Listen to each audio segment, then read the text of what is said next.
and welcome to a very special edition of Cocktails with the Creators for Women in Games. I'm Lisa Feinstein, and I am very excited to be on site and live at the Strong National Museum of Play as part of our larger Women in Games initiative.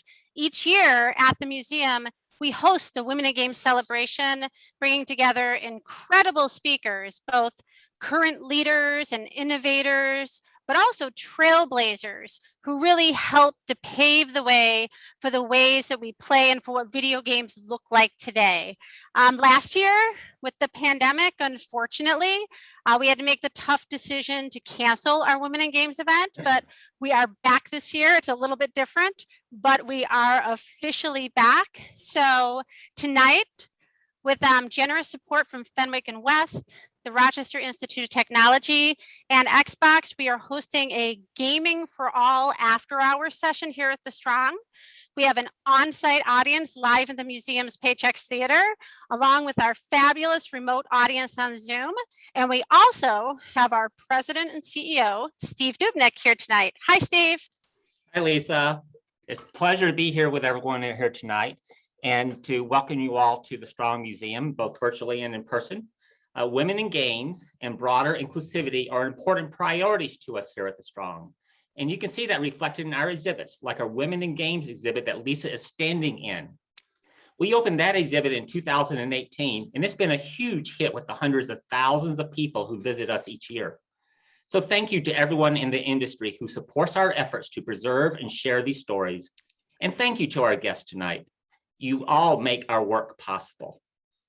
Thank you, Steve. And however this exhibit behind me is, it's going to get even better because our Women in Games exhibit is actually relocating into the Strong's new 90,000 square foot expansion that opens in 2023.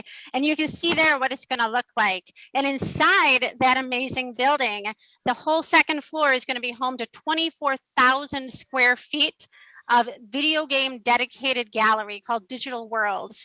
And it's going to very likely examine and look at some of the games that our guests tonight, Brenda Romero and Lisette Titre-Montgomery, have worked on. But before we talk to Brenda and Lisette, I do have to introduce one of our partners in crime who makes these events possible, Jen Hinton from RIT's Magic Center. Hi, Jen. Hi, Lisa. Thank you so much for inviting RIT to be a part of this conversation. We are absolutely thrilled to be back here at the Strong for the Women in Games exhibit. And we are thrilled to have you back. Thanks for being here. Absolutely. We love working with the Strong to highlight the important ways that women and underrepresented groups have contributed to the gaming industry. And we love preparing the next generation of innovators and game makers, like the 40 students who are here tonight from RIT, thanks to the generous support of our partners at Vicarious Visions. We also know that we have a lot of students who are joining us online, so thank you. We are thrilled that you're here, and we hope that one day we'll be back here together celebrating the contributions that you have made to the games industry. Welcome, everyone.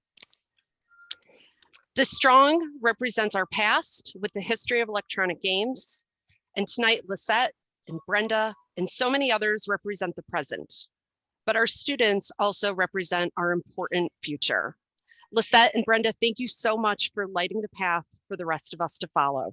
Thank you. And it's great to have all these people come together virtually and physically today. It's like this convergence of time and space right here in the Women in Games exhibit. Absolutely, Lisa. And the question that we all need to ask ourselves and act upon is, how can we do a better job at including women and other underrepresented groups and marginalized groups here in the games industry? And how can we make the industry better, more welcome, and a safe and inclusive place for all of us? And I am sure, Jen, that Lisette and Brenda are going to have a whole lot of creative ideas and responses to those questions, as might the people in our audiences. And that's why we want you guys to participate. So you can type your thoughts into the chat bar and we will share them along the way. So get them out there, type them in, and we will share. So Jen, do you think we should maybe go down to collections and meet Dr. JP Dyson? I would love to. JP, hi. Hi, Jen. Hi, Lisa. It's so great to be here. I'm standing in one of our massive storage vaults here. I'm wearing a sweater because it's climate controlled, a little cool in here right now. And we have the world's largest collection of playthings, including more than 65,000 video games and related artifacts and hundreds of thousands of archival materials from key individuals who have shaped the game industry and key companies, people like our two guests tonight that are here tonight. Brenda Romero has been in the games industry since 1981. And over those 4 decades, Brenda has shaped the industry and the stories that it tells, the sort of games that are made. And she's been honored numerous times. She's a Fulbright winner, a BAFTA award. I first got to know Brenda in 2010 when she gave the best talk I've ever heard at the Game Developers Conference. And I rushed up and introduced myself because I was so blown away by what she had to say. And so Brenda, thank you so much for joining us. I know you had a game come out recently and you're in Galway, Ireland. So I appreciate you staying up late to join us. Hi, Brenda. Hi. Thanks for your kind words. My pleasure. And Lisette Titre-Montgomery is been also a long-standing leader in the game industry. For more than 2 decades, she's been an artist and art director at studios all around the world. And I have a lot of her games behind me. And she's also fresh from the release of her latest game, Psychonauts 2. And so, Lisette, we're so excited that you're here, not only to talk about games and some of the conversations we talked about, I know about preparing for this, about what are the notions between art and story and play? What are notions of representation? Where does the game industry need to go? But also through your work as well, with Game Heads, which I know is an Oakland-based organization that's really trying to steer underrepresented groups into the games industry in a really meaningful and tangible way. So Lisette, thank you so much for joining us. I think you're muted, Lisette. Thank you so much for having me. It's an honor. Oh, our pleasure. Now, I know, Lisa, you have a bunch of questions, but I know one of the things that we really sort of like to start off with is just at the beginning. We're a museum of play, and we all start playing from our childhood. So, Brenda and Lisette, how do you start playing? What was your play like as children? Brenda, do you want to go first? It's funny because I think that's a Drowsy doll that you have back there. Drowsy doll. Yeah, that was actually one of my very first play toys. But I had, yeah, that's exactly it, except mine doesn't have any hair. That's new. Is there It a looks story new. behind that? It's really touching to see that. Yeah, it's going to sort of, when I describe this, it's going to kind of sound like this doesn't make much sense. But I came from a low income family. And there were a lot of things that weren't necessarily great about that, but one of the great benefits of it is that if I wanted to play, I had to make my own fun, right? Like I wasn't, hey, there weren't, it's such a funny picture. There were not toys that were given to me. Like in many cases, it wasn't like I had none, but I made a lot of my own fun. I enjoyed creating stories and writing my own stories and finding particularly ways to make those stories interactive and playful. I've told the story about my mother when we would go to garage sales or yard sales or flea markets or whatever you want to call them. She would give me a dime, and with that dime, I could get whatever I want, which obviously isn't much. So what I would do would be to get board games. In many cases, they were missing some of the pieces. So I started collecting the pieces, and then I would make my own games. And to this day, I have, well, it used to be a bowl, and then it was like a tray, and now it's basically a trough of board game pieces. And then I would just take the whatever board game was in there, and I'd flip it over, and I'd make my own game. So, that has paid dividends. Those exercises continue to pay dividends in my life. I think it's funny to hear you talk about that creative side, Brenda, because when Lisette talked to us about how she played, it was creativity from the more visual arts point of view, right, Lisette? Yeah, I think for me, play was creating and drawing and imagining things with my own mind. I think my earliest memories of play outside of, swapping doll clothes with my sisters and playing with them is just like drawing in the corner at church, like trying to find my own little world to be in, and drawing, getting in trouble for drawing in the back of the Bible, various things. So I got in trouble for that too. So. Play was always like, what world can I escape to? What can I draw? And I know, Brenda, you talked a lot about Merlin too, right? Yeah, there was when that came out, and this is just like it's like all the great toys. Gosh, I wish I were there in person. Isn't that funny? Like that. So somehow I managed to get a Merlin, and that was just mind blowing. Like, you know how when you first put VR on now, and the first time you did it, you were like, oh my gosh, that's what Merlin was like. But, well, Merlin was slightly less than that. The Apple II, however, was better than VR the first time I was on an Apple II. But yeah, I remember like just the sense that this device that you had some kind of agency of its own, and it Mhm. would change depending upon the input you gave it. You know, that certainly I had access to one of those before I ever had access to a computer. And we might actually have people who don't know what Merlin is. And so you talk about this, the magic of Merlin. Um, Kate, do you want to show a little bit of Merlin? Merlin's a game that you can play. You can play it 6 different ways. Some like to play at tic-tac-toe. Others can test their skill at echo. Some play a tune on Music Machine or try to play Blackjack 13. Merlin is 6 electronic games in one. It's really fun for most everyone in the family. 6 penlight batteries not included. With lights and sounds. 6 games in one. Merlin's a game that's lots of fun.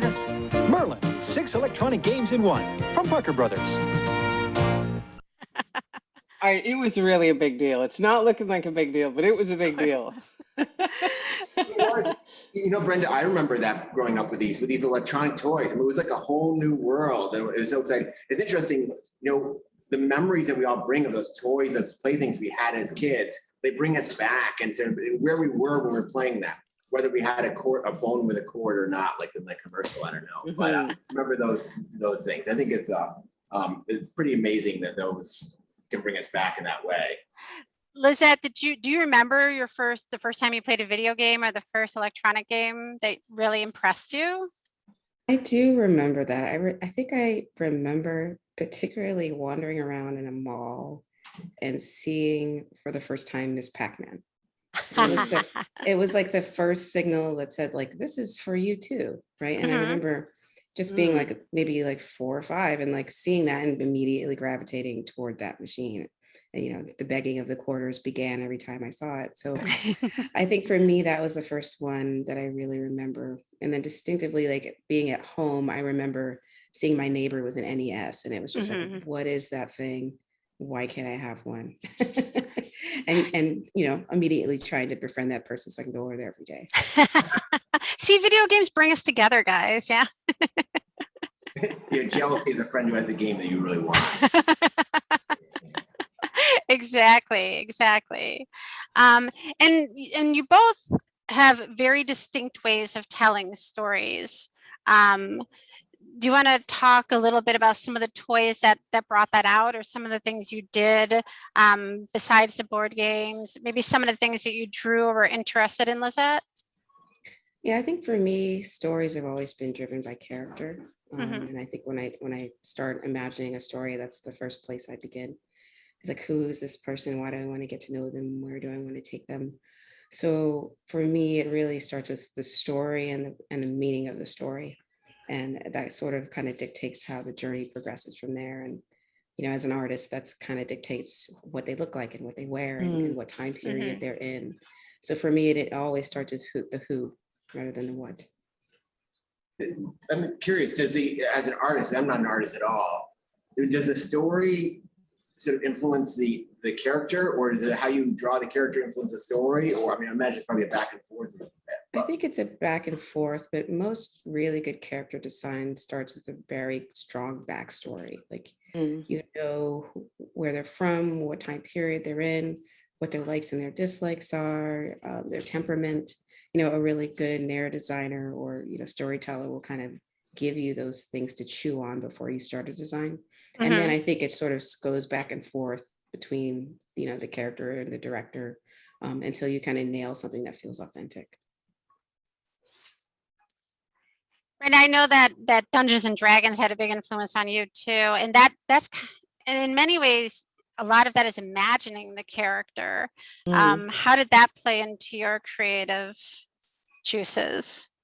Well, I was, I mean, at this point in time, that's the white box, man. I carried that thing. That is in really good shape. I'm sort of blown away by the quality. I mean, obviously you're a museum, I'm assuming. If I don't have it here, I'm sure it's in our own archives, but man, my white box looks like it's been stuffed in every backpack I've ever owned, and that it has. Um, anyway, I'm just, sorry everybody, I'm just kind of like, my God, look at that thing. Um, is the pencil inside?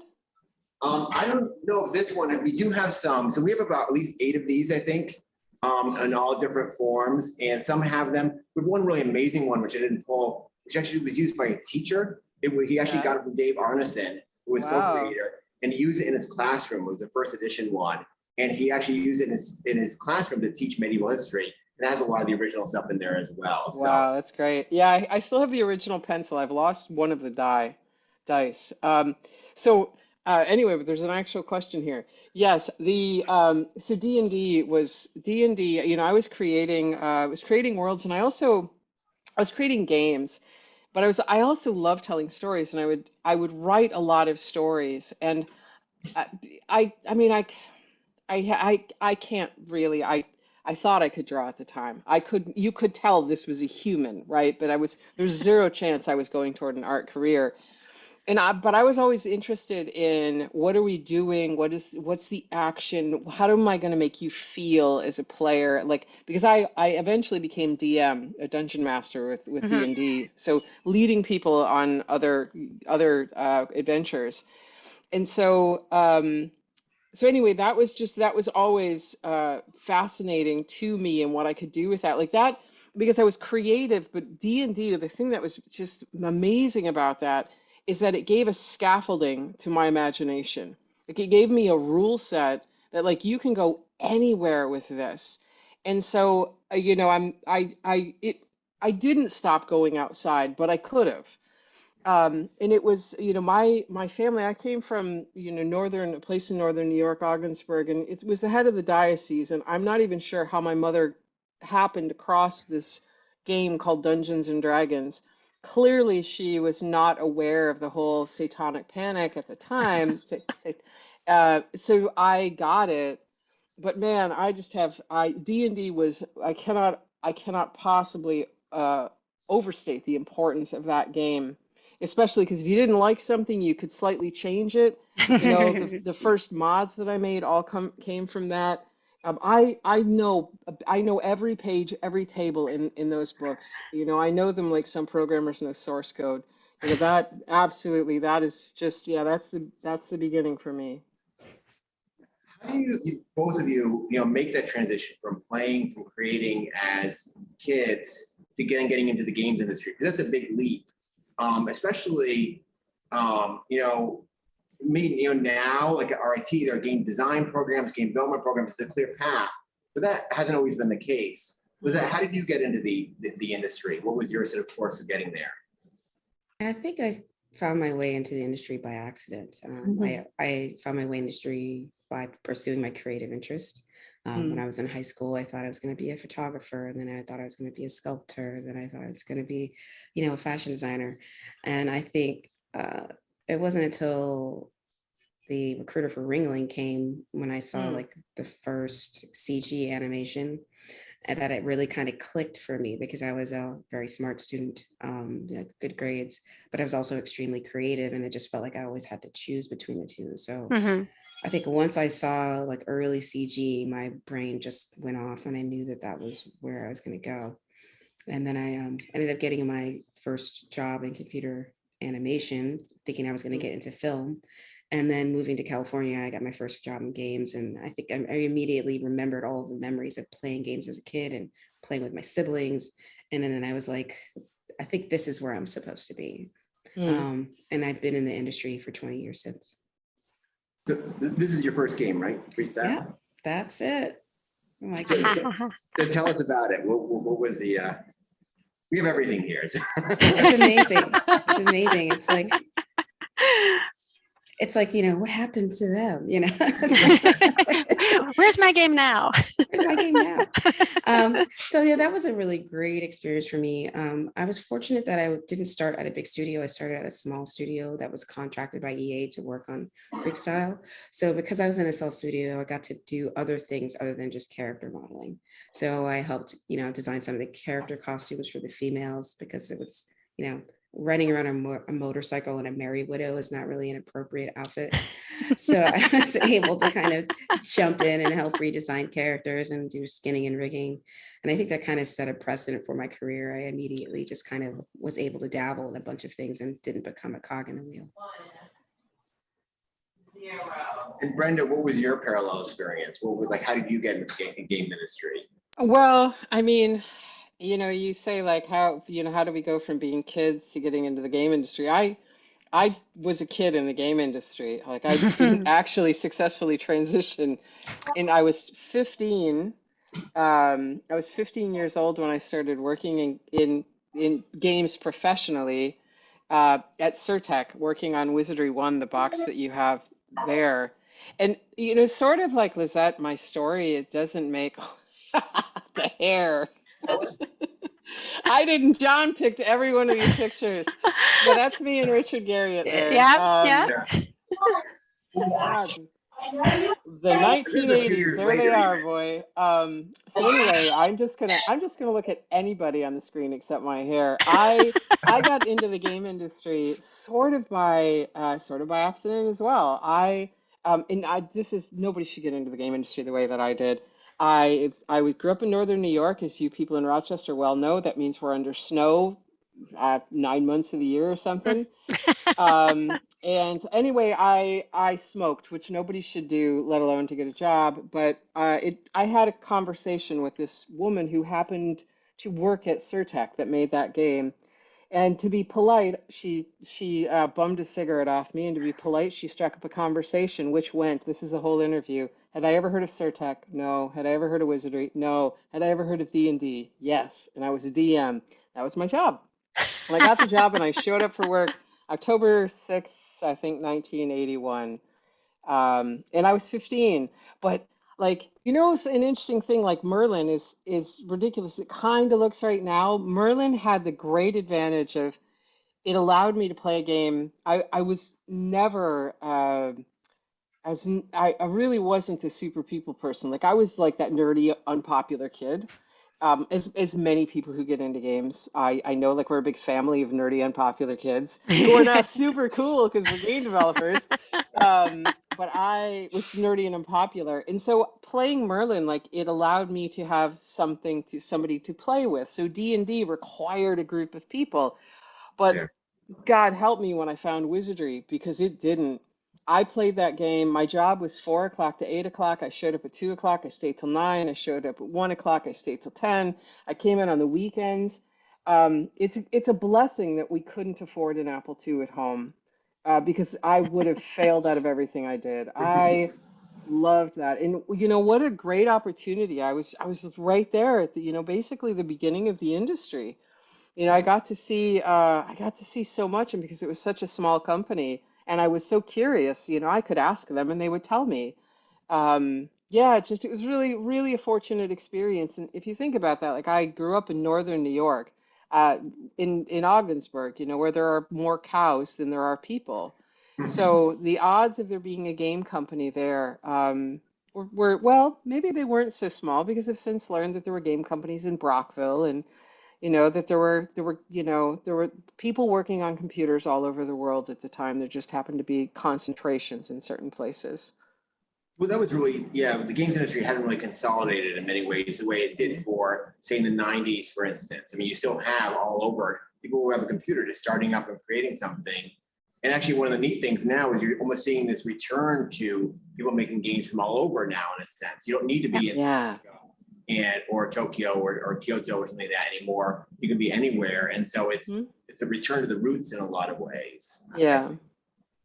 And so you stayed at Surtech for a while, and how did you sort of develop going? How did your career develop from starting as a playtester, adding more and more to your sort of resume, your experience?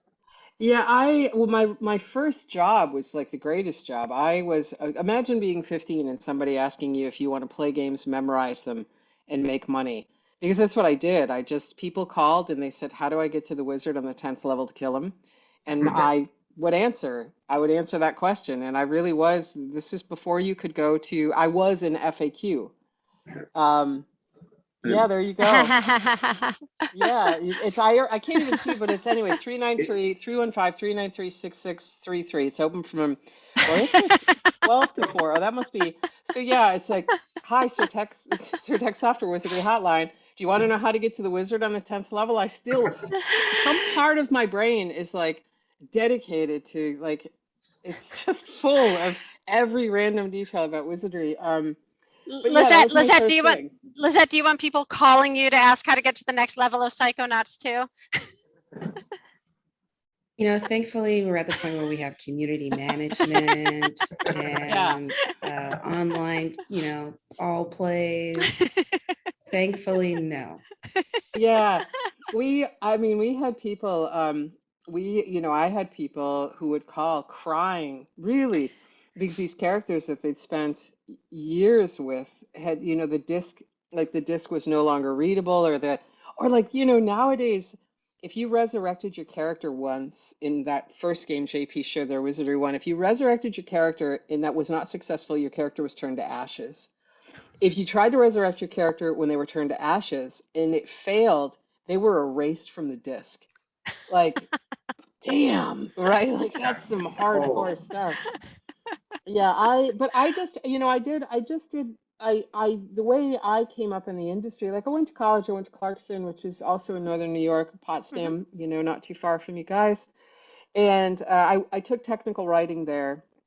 Um, and technical writing was sort of a perfect gig for a game designer because instead of somebody's made a software product and you're going to write the manual so that the person who's using it can understand it, I'm going to think about what does the person who's using it really want? I'm going to write a design document and then you make the thing. So it's Mhm. just sort of game design in reverse. But while I was working for Surtech, man, if there was an opening, what you like writing the manual, I'll write the manual. If there's an opening, wherever there was an opening, if here I am, there's an opening, it's above me, and I think I'm qualified to do it, I, I'll just, I will try to grow. So yeah, I was at Surtech for 20 years. I was there a really long time. And this is a manual, 109-page manual that you wrote here. Your name's right there, right in the credits. So, you said you started off at a small company there as well, and that you're probably a similar experience. You're probably doing a lot of different things at a small company that maybe at a big company you might get siloed. How did your sort of career advance with that? Did you stay there for a while? Did you move on to a slightly larger company, take different roles? How did that work out? Yeah, I definitely took on different roles. My first job, I stayed there through maybe 2 projects. But then I realized, I should go to the company that's paying my company. So I went and I got hired at EA, and I was there for about 7 years, kind of growing my career. One of the great things about working at a place like EA is you're putting out games back to back to back to back. So you're getting a lot of experience. So I was able to cut my teeth there. But I actually grew in my career by kind of changing jobs more than I did growing internally. I started the industry a little later, so growing internally is just a much harder path than it used to be. So for me, I've always kind of grown my career by finding the projects that I want to work on next and the people that I want to work with next, instead of trying to be too dedicated to one company. So for me, I've been very fortunate. I'm always looking for the next project. And for me, that means working on things that are meaningful and have meaningful content. So the picture we have up right now is you on the cover of Black Enterprise there with a great photograph as always. Tell us a little bit about that article and kind of being the voice for one of the voices in the industry that's really encouraging more variety, more diversity, and more inclusion. Yeah, I think that image is an interesting point in my life. I had been working at EA for like 6 or 7 years, and my career wasn't really going anywhere, and I was trying to figure out what to do. And thankfully, an editor found me on LinkedIn, and she was looking to feature women of color who were in STEM. And one thing led to another, and I got the cover. And I think what really came out of that kind of changed my life was I started getting letters from all over the country from young Black and brown girls who were like, I didn't know this was possible. I didn't know I could do this. And I still get those letters. So like every Black History Month, people were writing reports about me. And I think it speaks to how poorly we're represented in the industry. And it speaks to how many people love games and just don't see themselves there. And I think that started me on an entire trajectory, and why I'm on the board of Game Heads now, and why I do what I do. You mentioned Game Heads. I think that's a great program. If you wanted to share a little bit about the great work that you do there, it's inspiring. Yeah, Gameheads, Oakland.org is a nonprofit where we are essentially a gaming accelerator for Oakland youth. We take youth from as young as 14 all the way to 25 into an after-school program that's free. And what we essentially do is we teach them how to make their first video game. We pair them with industry mentors, people who actually do this every day. And throughout the summer, they do their first major game jam. And it culminates into a showcase. The real polish here is that the students love the program. Most of them are college students, so we're finding an extracurricular group of people to work with. And the ones that are coming back year over year over year are getting into some of the best game schools in the country. And this year we've got our first round of full-time hires. So we've got some full-time hires now getting hired into the industry. So one student at a time, we're fixing this very, very broken pipeline. That's great. Go ahead, JP. I guess I wanted to sort of open up that subject a little bit more, and like, why does it matter that you have multiple voices, different people from different perspectives creating in the industry, rather than just one perspective? What are some of your thoughts on that? I think it touches on like what we and Brenda were talking about earlier, is that this medium is the primary storytelling device for an entire generation. And if you have only one demographic of people telling stories, then they're essentially dominating that conversation. And I think what's extremely important is that there's a huge market of people we're not speaking to, we're not accessing, we're not creating safe spaces for. And that's because we don't have the creators in place to make those spaces. So I think it's a major disadvantage to the industry because we are not properly engaging. And if you really look at the numbers, thanks to the new technology like 5G, we're about to double our industry size. Most of those people are not from Europe, and they're not from England, and they're not from America. They're from Africa and India and rural parts of China. And these people want to see their culture reflected in the games that they make. So I think there's going to be a major shift over the next few years of who comes online, who wants to play, and who they want to play with. And I think we've done a kind of a poor job of making our community safe. And I think we're going to see a large change because of that. Yeah. I just to echo what Lisette said, I mean, I know when I first started playing games in 81, well, I mean, digital games in 81, I couldn't choose to play as a female character until 1987, and that was in Leather Goddesses of Phobos. Now, you could play in as Pac-Man before then, but to actually have the choice about who you will play. And as a mom, this is some of the more heartbreaking moments that I've had are when my son wanted to create himself in a video game and he couldn't. He has my hair, but he has his father's skin color, right? So he was unable to make himself in a video game, and nothing says you don't belong like not being able to make your character, not being able to make yourself. And so my daughter still is trying to find a video game that shows a character that looks like her, right? And so I agree. And it is so important. This is the single most this medium is the single most important medium among our youth. And if they don't see themselves represented in it, they don't engage with it. They don't think they can be creators in it. It is so critically important to have diverse voices represented. Like, if people make what they see in the mirror, and if what they see in the mirror is the same old, that's just what we're going to keep getting. And that's not enough, and that's not okay. There's so many stories in the world. There's so many things that we can tell. And we've done better. Like, it's nice now that we're pitching games and people are asking, can you play as a woman, and they're asking about the ethnicity of the characters. That's great. It's not nearly close to far enough. But it's certainly better than it used to be.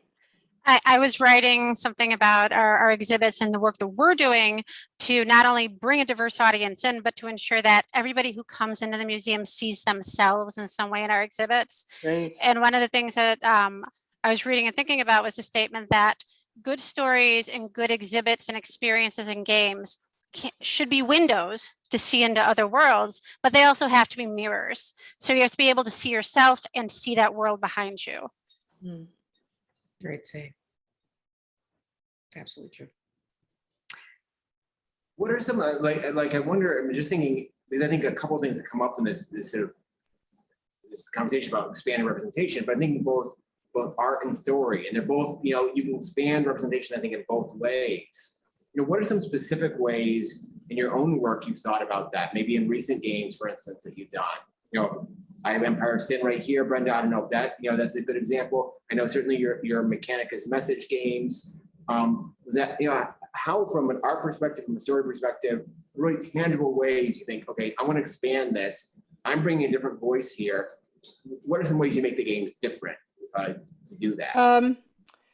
I guess, well, Empire of Sin, I think, is not that, and nobody's going to put this down as a marketing bullet point on the back of it, on the back of the box, but representation to me, like you can see, we have a cast of 60 characters in that game, and of those characters, we have 60 characters and 14 bosses, and of those bosses, I did so much, like that's Al Capone there, but we did a lot of digging to try to find a diverse cast of characters that existed during that time, like Daniel McKee Jackson, or we even just decided we wanted indigenous Latino boss. So we actually brought in John's grandmother, who ran brothels, who really did run brothels in Nogales, Mexico.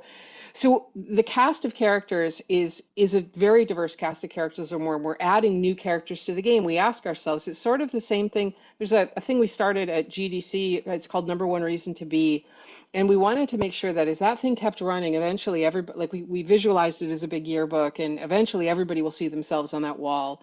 And I sort of think of this the same thing, but it goes deeper than that, right? Like all the characters in Empire of Sin are voiced by people like them. And so, so for instance, there's a character, their name is R. R is non-binary. R is voiced by a non-binary character. There's a Navajo character who's voiced by Lauren Anthony, who's Navajo and speaks Navajo. There's a Cree character. Like whoever you're looking at on the screen, that is also who's voicing the character. Like, again, it's not a marketing bullet point, but in this, like, you know, when people who are not this, you know, I don't know, when people who care about this sort of stuff are given the reins to make those decisions, these are the kind of decisions that they make, right? They make decisions where, like, I'm 55, I want to see an older woman kicking ass in a game, so I created a grandmother who's a boss and she kicks ass, right? Like, you know, these are the things that, this is why we need more diversity in creators in the industry, because then these are the decisions that get made in games. I'm fortunate that my publisher thought that that was a cool idea to do. I mean, I know a lot of people who have ideas and, you know, they just sort of die on the publisher table. But for me, it is critically important. I want to see that diversity. I want to see diversity in the game. And we've, you know, sometimes there's pushback like, oh, women weren't bosses. Well, I hate to break it to you, but they were. You know, it wasn't just people who looked like Al Capone.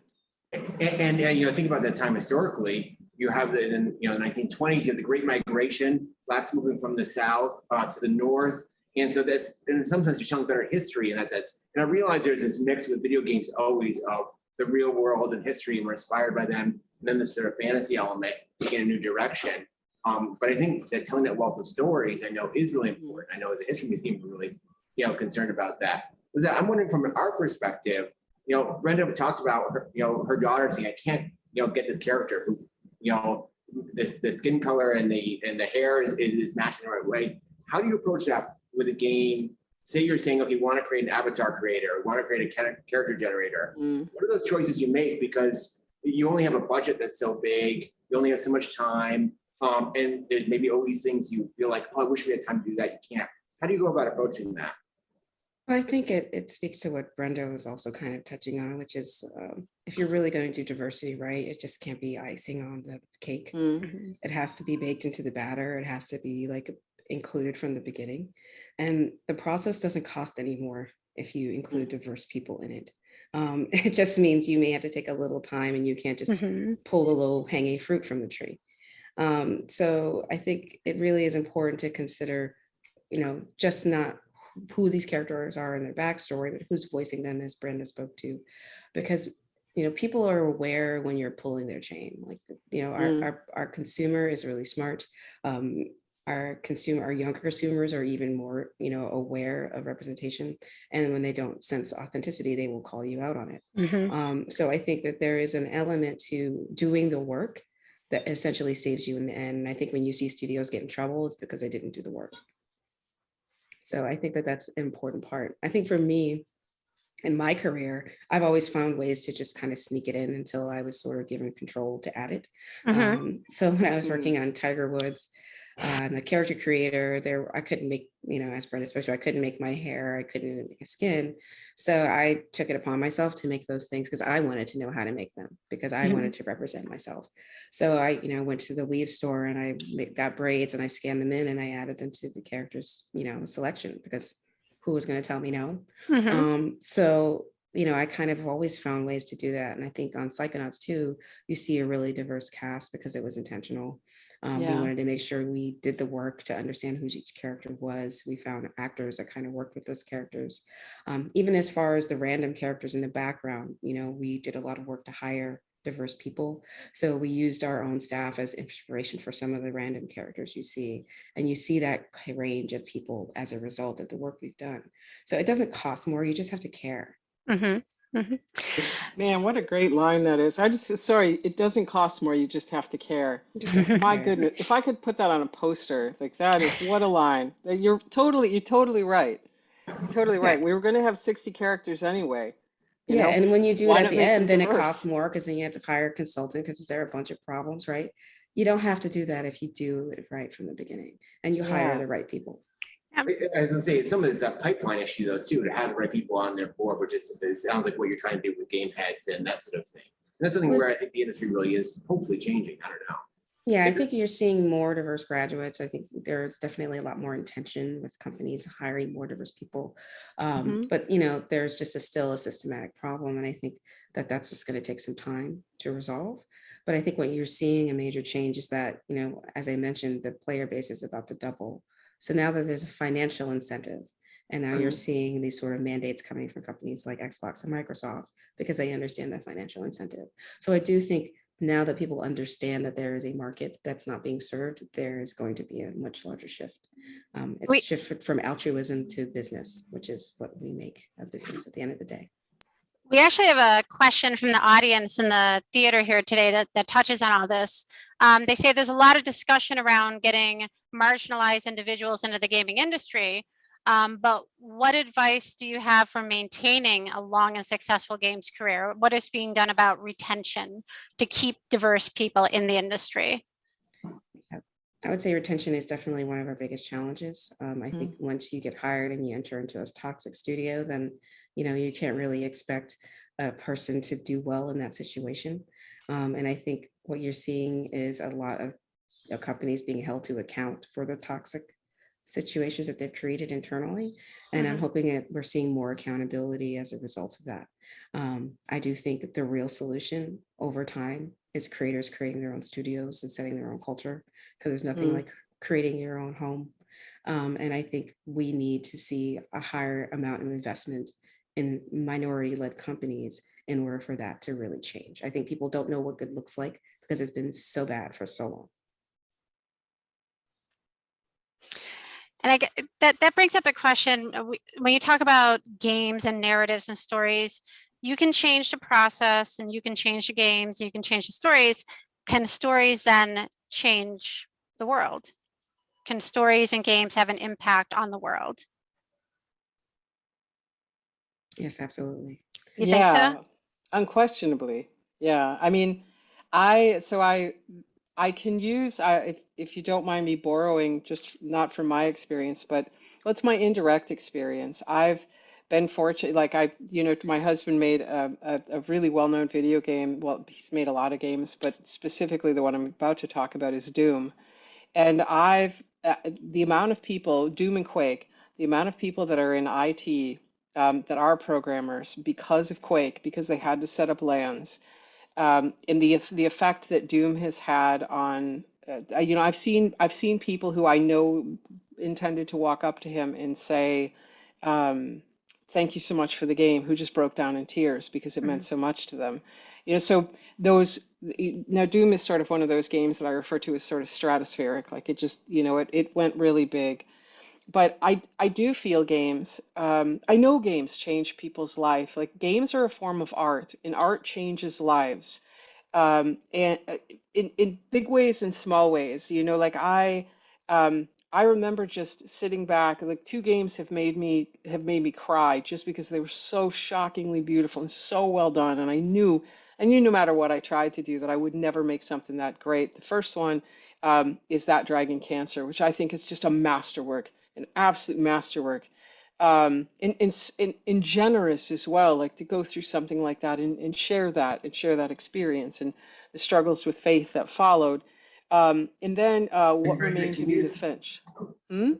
can you just explain for people who may not know the game, just like what the background story of that is? Because I think it's pretty compelling and builds on what you're saying. Yeah, sure. So That Dragon Cancer is it's a memoir game, really. It's an autobiographical game about, well, it's not an auto, it's a memoir game about a family struggles when their son is diagnosed with cancer and ends up passing away from it. That game to me, I mean, certainly my analog work was like, who would make games about that? But games like, who would write books about that? Who would write songs about that? Games can be about anything we want them to be about. And they're even better, I think, than any other form of media because they bring you along on the journey. They let you have agency in it. So that game, it blew me away. I played it. I used to teach it when I would teach narrative classes. And my God, I could talk for 5 minutes easily on that game, but you have the gist of it. And the other one, I'm like, what a challenge to say, like, I'm gonna make a game. Like, you could think about it. I'm gonna write a book about this. I'm gonna write a painting about it. I'm gonna write a song about it. Eric Clapton did that when his son passed. To make a game about it, that is just a masterwork. I don't know what else to say about that game. And then What Remains of Edith Finch, just beautiful. There's this scene I want to say where you're sitting on a swing and there's no direction to what you're supposed to do. And I remember just sitting there and I was like and I realized like I needed to swing. I needed to move my arm back and forth. And the feeling that I had from that, like I could, just because I'm a super nerd, I could get pretty easily choked up about that now. But what a beautiful game. So well done. I will never make anything as good as that game. I'm convinced. And so, games are, I've teared up seeing Ray Charles play. I've seen him, I saw him play many times before he passed. I've teared up sitting in front of a Jackson Pollock painting. John Steinbeck, East of Eden just is mind blowing. Tommy Orange's book, There, if you haven't read it, which is based in Oakland, in fact, mind blowing. I've cried for lots of, just things that are great, and video games are right there with them. Where it is a form of art, and art makes the world a better place. Lizette, what moment in games have moved you and really, really touched you, whether it's playing or creating? Oh, I think there have been moments in games that have really kind of stuck with me. I remember the first time I realized I was smart was when I was playing Jeopardy on the NES. Like, I didn't get that from my teachers, but I got that from a video game. Ah, So I think for me, stories really matter. And I think video games mm, really connect people in ways that no other medium can. And I've been really fortunate that I get to, at times in my career, work on meaningful stories. And I think Psychonauts 2 is probably the most meaningful story I got to work on. I mean, mm, when I was working on it, it was really important for me, so the team, to understand what emotions the player were feeling. Because when you're dealing with mental health, you have to have like a certain amount of grace and understanding of what's happening to the person in order to convey it. And then on top of that, you need to find a way to resolve it, because you can't just, make fun of someone's condition and move Yeah. on. So I think for me, Psychonauts 2 was definitely an extremely meaningful story. It was extremely meaningful for me to make sure we included the big gay backstory for one of our characters in Bob's Bottles. It's sort of a pivotal moment to his, what's going on in his mind and what's going on in his level. And I think you can't really shy away from these stories. You can't really shy away from the uncomfortable things. And you can't throw a snowflake excuse because you don't want to deal with those feelings. I think this medium is an art, first and foremost. And you have to explore emotion. You have to explore story. So for me, it's just from the textures on the floor to the lighting in the room to what a character is saying and what they're wearing, like all of that serves the story. And I feel that really good games, kind of live up to a quote that I love from Maya Angelou, which is people may not remember what you said or what you did, but they remember how you made them feel. And I think really good games make people remember how you make them feel. Yeah. And that comes through story. Do you think the palette of emotions that you feel in a game are the same, or are they different than, Brenda, you mentioned books and and concerts and movies? I mean, if this is a Venn diagram, is it the same? Are they all the same? They're different emotions that you're tapping with games versus other media. I think there's the same, but I think because of the interactiveness and the time commitment with games, there's even an intensity to it. I think if you're watching a movie, it's passive, you're experiencing it. But when you're in a game, you are invested. So you're really connected to these characters, you're interacting with them, you're in these worlds. And I think it just adds a level of intensity with our fans that I don't think any other medium has. Yeah, I think I mean games are really, and people, I think I'll be well gone before people give games their full due. But games, like, a book cannot make you feel complicity. I could make you feel complicity in Train. Did you say something or not? You know, I games can provoke such an incredible range of emotions because as the player, you had agency in that outcome. So sure, if the outcome is, getting to the end of the level with Mario and just going to the next, okay. But when the outcome is, when the outcome, when the outcome is, I don't, you know, I can't imagine a book doing what I have achieved I don't even see how a book would even get close to doing that. You flip the page. I mean, that's the top of the complicity. So games can make you like a game cannot move forward without you, unless it's just an endless cutscene, in which case then it's a movie, right? But games require participation. They require the player's engagement, and games now have, the agency that we give players. There was a time, like in probably the early 80s, you could get away with just, all right, click the next thing and you're sort of on a rail, right? But not really so much anymore. Players are smart. They want more than that from us. So I think games are just, uh, I don't know. I don't have the right words for them, but I don't see how any other medium is as powerful as they are. There's a question there in the in the chat about the future of games. There's also one I want to get to if we can at the time, but making games for people who are a little older too. But I think about, Brenda, what you just talked about with sort of what role the player is in, and we talk about story. And for so long, every story was sort of every game was Joseph Campbell's hero's journey. And yet, I know with Train and the others and the mechanic as a message, so you sort of in some ways turn that on its head. Do you think, and someone asked about the future of games, do you think it's in story? Do you think it's in art? Do you think it's in play? Probably the answer is all of it, obviously. But what are some ways that you think they can go in some of those different directions? I mean, it's all of those things, really. There's zero chance that I would have imagined games being where they are now when I was, first playing D&D. And I don't see games. I think the great thing is, like, I can't even imagine, like, I need somebody like Lisette, right? Because I don't even know what the characters look like. I don't even think about that. My first question is always, how do I want the player to feel? I don't know what the world looks like, but of course I'm a system designer, so of course that's what I'm after, right? Like, how do I want you to feel? Okay, I'm going to make systems that make you feel that way. And then I need somebody like Lisette to come in and go, that's great, but, like, nobody's playing in your head. We need to make this world look like something, Um, and then that just adds to it. So I don't necessarily, I wouldn't even hazard a guess at what the future of play will look like in the future of interactivity. I know that I would still ask the same questions around, how do I want the player to feel? because that everything is tied into the way I want the player to feel. Lisette, how do you see things going next? I don't know how many years. Is it 5, 10, 50, 100? What, you know? Well, it's hard to stare through the, crystal ball and really see where things are going. But I know what my instinct is telling me and what I'm seeing and feeling from the people around me. And what I really understand is that through the pandemic, it was very apparent how important games were in solving loneliness. Mhm.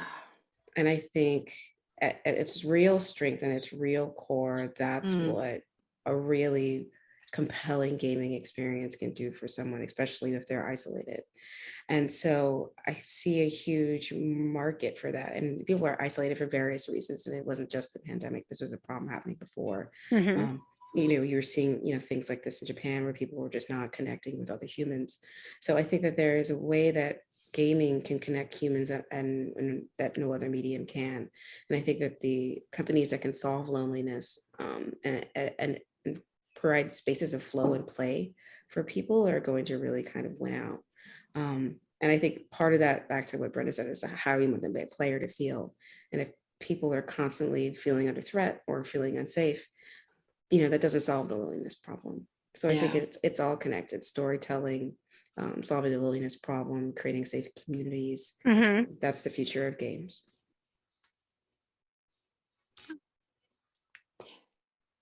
It's an interesting point, Lisette raised, just about, that going through the last couple of years. I've certainly, being in games a while, we've been, first it was Ozzy Osbourne, then Marilyn Manson, Judas Priest, D&D. We've all taken our turn at the it's you're the problem. But video games really, they were they were how people connected, people getting together and online, and like our whole office hung out in Minecraft. Games really were, brought a lot of joy in a really difficult time, and still are. Yeah, that was a great point. Yeah. And I think that's one of the reasons why here at the Strong, we think it's really important to preserve that history. And when you look at JP standing there with all that stuff around him, that's the way to tell the story of you guys telling stories and how there is that impact on these big cultural events and the larger culture, the pandemic and beyond. So we're super grateful for the work that you do, and we're really thankful that you made time for us tonight.